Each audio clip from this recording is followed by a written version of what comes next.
Pues vamos a hablar de Félix Díaz Prieto, el sobrino de Porfirio Díaz. Ahora que estamos hablando pues de la Revolución Mexicana, de todo lo que había significado pues el porfirismo y que va a determinar todo lo que va a desencadenar la decena trágica. Félix Díaz Prieto, que van a ser un 8 de febrero de 1868 y va a morir un día 9 de julio de 1945. 45. Fíjense, él, como ya habíamos dicho, en esa época todos eran militares, todos tenían diferentes ocupaciones, pues este personaje, golpista mexicano, eh, contrario pues a todo lo que sería la Revolución Mexicana y sobrino, como mencionamos, de Porfirio Díaz, va a encabezar ese golpe de Estado que dio pie pues a la decena trágica y culminó con el asesinato del presidente Francisco Ignacio Madero y el vicepresidente José María Pino Suárez, en las que pues todo lo que se va a ir haciendo, siendo miembro de una familia de Porfirio Díaz y nacer él en Oaxaca. Su padre fue pues doña Felipa Prieto y el general Félix Díaz Muri. El Chato, le decían, hermano menor de Porfirio Díaz, va a ser bautizado el día 17 de febrero de 1868 en el Sagrario Metropolitano de la ciudad de Oaxaca. ¿Por qué mencionamos acerca de qué días son bautizados?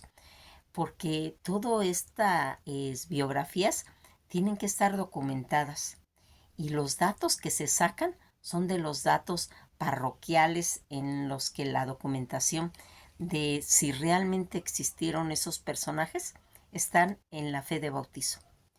Eh, por eso, si se han dado cuenta, cuando hablamos de las biografías, a veces mencionamos este punto de cuándo fueron bautizados y en qué lugar, como en este caso el Sagrario Metropolitano de la ciudad de Oaxaca.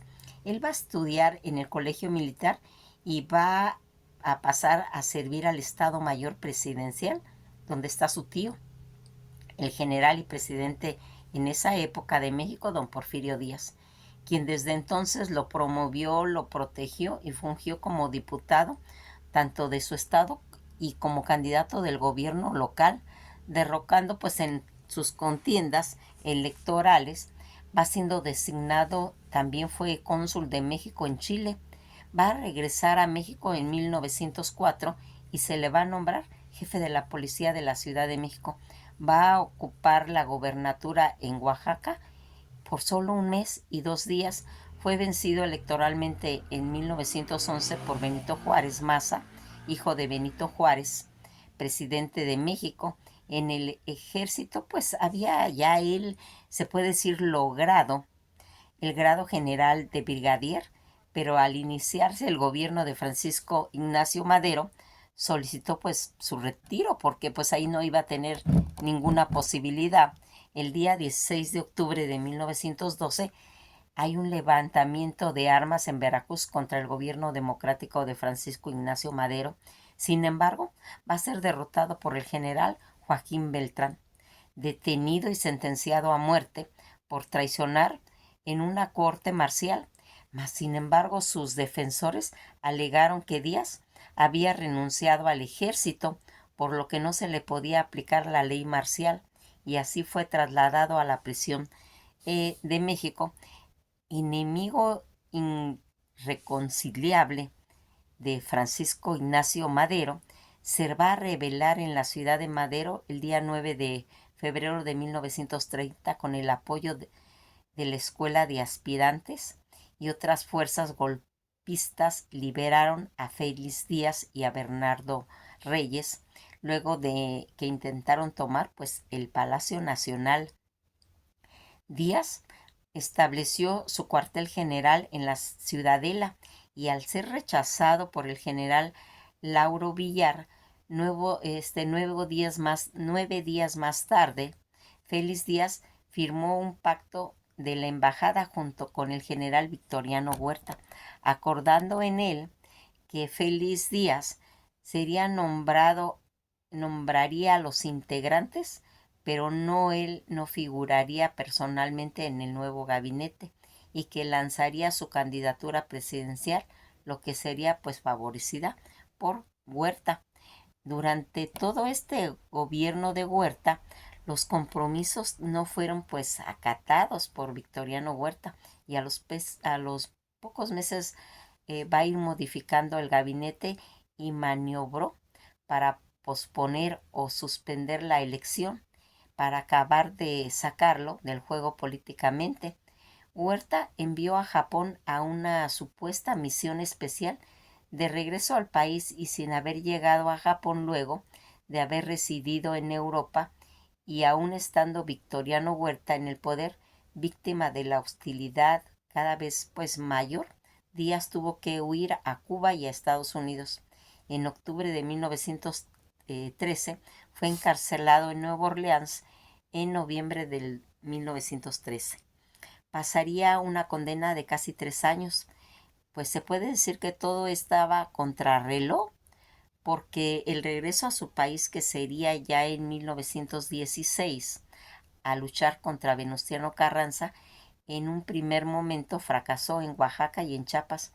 Cuando pretendió la jefatura en movimientos ya existentes por sus propios caudillos y objetivos que tenía, posteriormente va a pasar a Veracruz, donde habían pues numerosas bandas de rebeldes anticarrancistas, pero donde se carecía realmente de un caudillo estatal, aunque estaba también levantándose en armas varios antiguos compañeros suyos como Gaudencio de la Llave e Higinio Aguilar.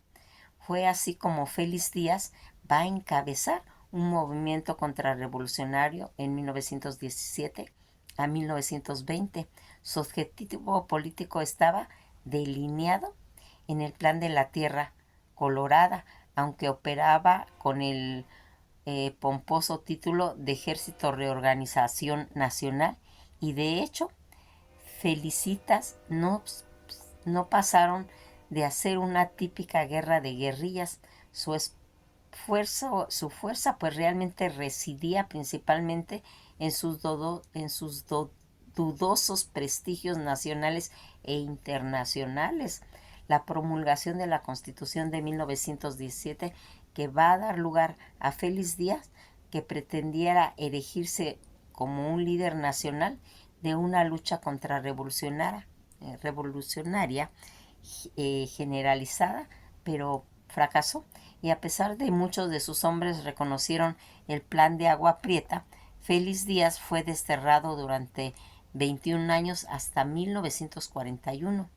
En abril de 1919 padeció la pérdida de su amigo el general Aurelio Blanquet, quien murió al caer de una barranca en la sierra de Veracruz. En 1920, con la muerte de Carranza, Díaz buscó nuevamente una oportunidad para hacer la paz con el nuevo régimen de los generales sonoroense. El presidente interino, Adolfo de la Huerta, permitió que Díaz abandonara el país ofreciendo 20,000 pesos, y de la Huerta también había tenido, pues se puede decir, un acercamiento de paz con Pancho Villa y con Díaz fuera del país y de las líneas durante pues línea dura, consideraba a de la Huerta como reaccionario. Por lo tanto, haciendo la paz con estos dos potenciales, amenazaba para un nuevo régimen. Podía ser visto como un político, se puede decir, pragmático. Díaz se exilió otra vez a Nueva Orleans en 1922. Díaz pues emitió y manifestó contra la Constitución de 1917, pero otra vez la agitación no fue seguida. Félix Díaz va a regresar a México en 1941 y se avecinó en el puerto de Veracruz por 4 años, en donde murió el día 9 de julio de 1945, 5 meses después, donde Maximino Ávila Camacho, hermano del presidente Ávila Camacho. Todas estas situaciones en las que nosotros fuimos plasmando pues cortamente una trayectoria de un personaje que pues respaldado por un familiar, en este caso Porfirio Díaz, que le va a dar la oportunidad de escalar en toda una carrera militar, en una carrera política, pero pues sin ninguna, se puede decir, ningún rasgo que hiciera que se proyectara él a través de la historia, sino simple favoritismo y nepotismo. Toda esta situación en la que vamos a ir pues nuevamente encauzándonos por todo lo que es la historia de México, porque ahora vamos a empezar ya con lo que empezaría tanto a ya perfilarse con la Constitución de 1917, en la que ya va a intervenir ya Carranza. Pues nos quedamos hasta aquí y pues esto ha sido todo por hoy. Que pasen un día muy agradable.